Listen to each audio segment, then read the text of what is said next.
Now it's so easy, or so much easier. You just, you can go to a meetup, or better yet, sit in your bedroom and get on Facebook and be like, hard money lender in Omaha. And then you'll probably be able to find some or multiple.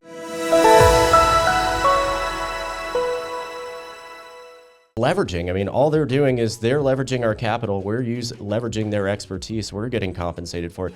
It gives them an ability to grow their business. I mean, you can't get stuck on what this costs. I mean, if we looked at the amount of fees and stuff we pay to banks, et cetera, but the delta on the upside is where it's at, and what our leverage is and what our return is on that investment.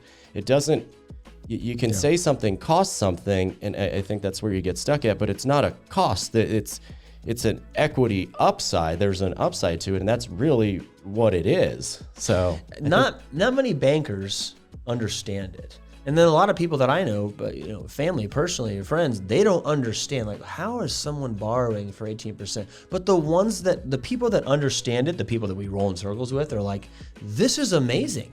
I can find a house and just close on it tomorrow for $250,000 without a penny.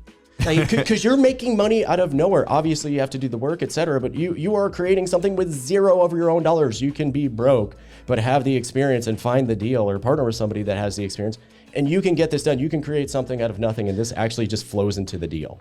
I think it was you said it earlier about how one of the things that is, and you said you started your investment career this way, is helping people. We're finding a way to solve problems. You said you started with helping people. And it's not that people borrowing from LLS or Liquid Lending Solutions they need help necessarily in like a divorce way, but they need the dough. And you're not going to do 10 or 15 deals at $250,000 a piece without someone bringing the money. I think that just kind of circles back to helping people or solving problems. It's a huge team thing. Well, I think I remember when I didn't know a hard money lender. That's the only reason why I would not have used one before now, because they're like some dude in a back room back in the day, like a pawn shop. Yeah. That's how I was like, well, who are these mysterious people that have loans out there that they'll give on loan properties? Sharks. Yeah. But so there was just I had a lack of knowledge, a lack of wherewithal to be able to find the people that could do that type of loan.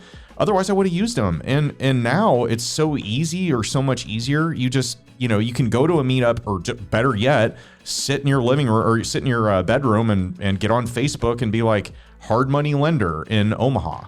And then you'll probably be able to find some or multiple, or whatever market you're in. And you can, talk to them and find out what loan programs they have. It's never been easier. So I think people have the no financing excuse. I think that's only because they haven't researched this to a point where they understand it. And if you understand it, then it becomes a tool in your toolbox, and a way for you to take down deals that you normally wouldn't be able to otherwise if you're waiting for traditional financing. Well, if you utilized a hard money lender in Red Ladder, if Red Ladder utilized that, walk us through the whole business plan. So we have, in Red Ladder, we have a credit line, and at times we bump up on the limit, right? So we have a finite amount of capital available. And in our business, when we're marketing to motivated sellers, we get a bunch of leads that come in.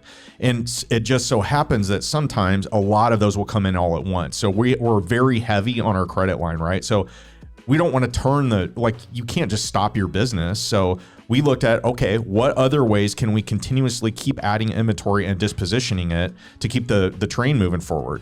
And hard money is one of the easiest ways to do that. So it's basically taking what you're already doing, plugging that into the scope of the thing. And when we're out of capital, you can either borrow from, your own funds, banks, private money, or hard money. And hard money is the quickest and easiest way to do it.